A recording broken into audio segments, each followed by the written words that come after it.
Okay then, Helldivers, we are back and we've got loads to go over today, as it appears that as the major order is coming to a close, we've got 10 hours remaining, and it appears that we are going to fail it, although there is a very slim chance that we can claw it back in the last few seconds. We're also going to take a quick look as Johan appeared at GDC during his sabbatical, I know, really weird rest period, to talk about Helldivers 2 and how it was built via the community. The draw emote is seeming to do some crazy things that you guys need to know about, and we've also got some more leaks coming from the incredible Iron Sights. With that being said, if you haven't already, smash that beautiful like button, subscribe with post notifications turned on, it'd be greatly appreciated, and do check out our incredible sponsor, Instant Gaming, the platform where you can get your video games cheaper for PC and console for the best deals, offers, promotions and discounts, all running up to around 70% off. The link's down in the description if you want to check that out, and we're still doing the giveaway here on the channel. If you want to get involved for the top bundle of super credits, head down to the comment section and put a cowboy emoji in there and it'll enter you in.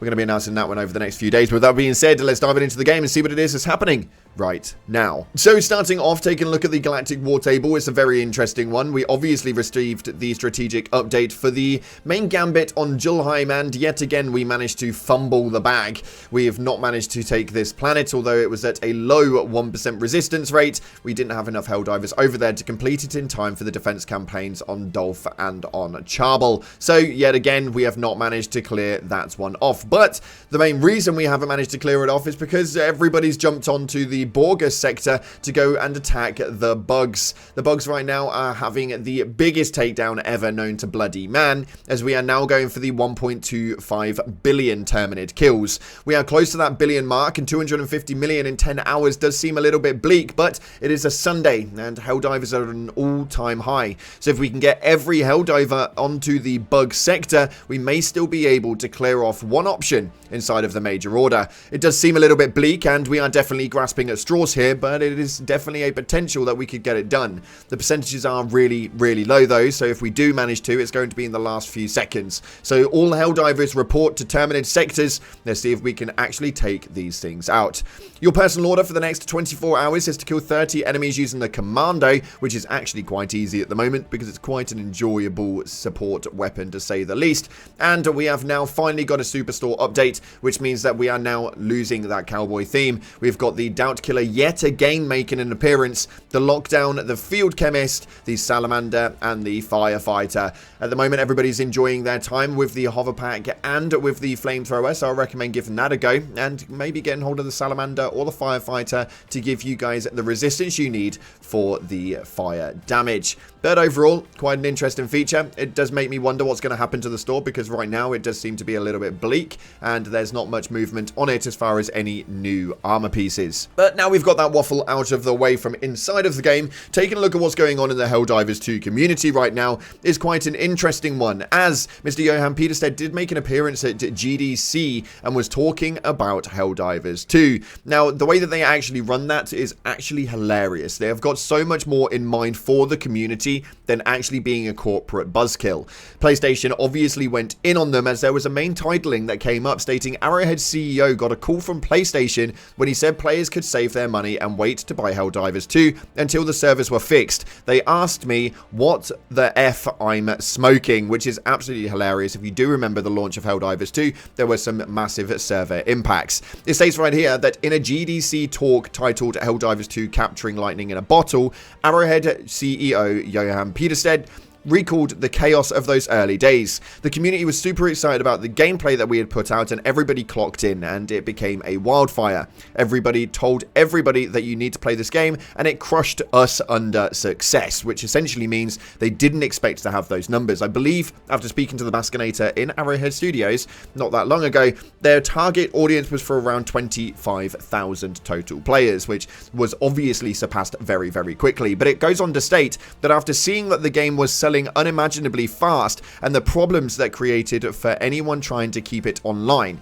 Peterstead cautioned anyone who was wary of the game's issues that they didn't actually have to buy it this second in a post saying, if you have got no cash, get it later. While we made a really fun game, it's worth waiting until the servers can support the capacity, which is not something you genuinely hear from a main CEO of a gaming company. They generally just want to get their sales. This is where Arrowhead obviously differ from the rest, as they are genuinely in there for the community, and have even stated after questioning that the community is the best part of the game, which is absolutely hilarious. So much so that in his report in the GDC, he actually used a load of your memes. The "it's over and we're so back" main reporting was actually put up on the screen, as well as a load of other memes where he essentially showcased what it is that you can do if you have a following community with you.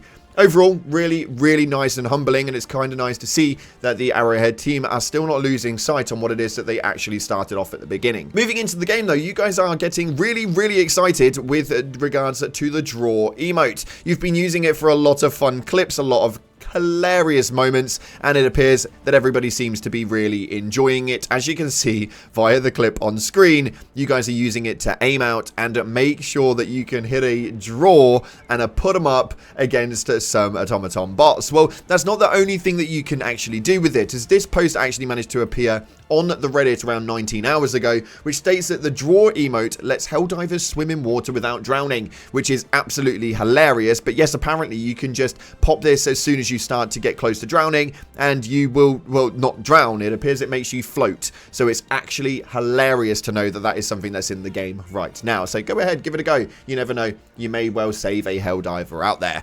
Next up, though, we have got League territory, as Ironsights has posted up yet again with regards to something quite big. So if you don't want to know about this, this is the time of the video you need to leave. Thank you very much for watching. For those of you guys who are sticking around, let's get into what Ironsights has got for us. First of all, though, he states right here that weapon skins work on the most recent R6 Dead Eye rifle, which is actually a really interesting concept, because we know full well that the skins are something that the community are really wanting, really looking for, and the fact that it works on the newest weapons is actually quite interesting. Now, he does go on to state that it does not yet display properly in-game, but it is working, so it is in there, and we've got the availability to actually utilize it via the in-game files. So maybe we'll have some customization options with regards to the way that the weapons actually look. It may not be a change of the scopes, a change of the main muzzles or anything like that, but a color customization could change it up just a little bit for when you guys are utilizing that first person activity.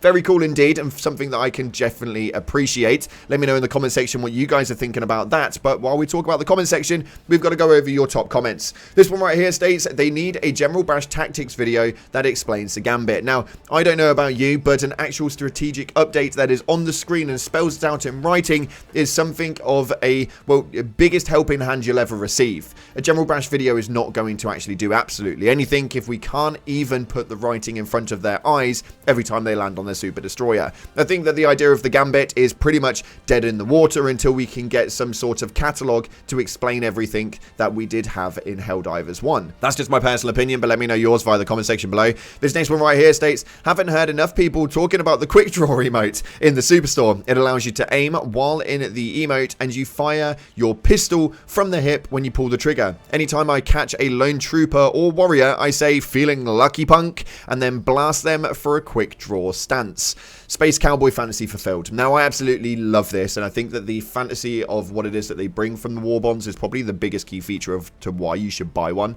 A lot of people genuinely ask me, what's the biggest war bond that we need to buy? I think that honestly, once you've got Democratic Detonation, it is pretty much your biggest staple. There are some other ones in there, such as Cutting Edge or Chemical War Bond, but overall, if you just enjoy the fantasy that it can withhold, then that's the one that you need to purchase next. That's just my honest opinion.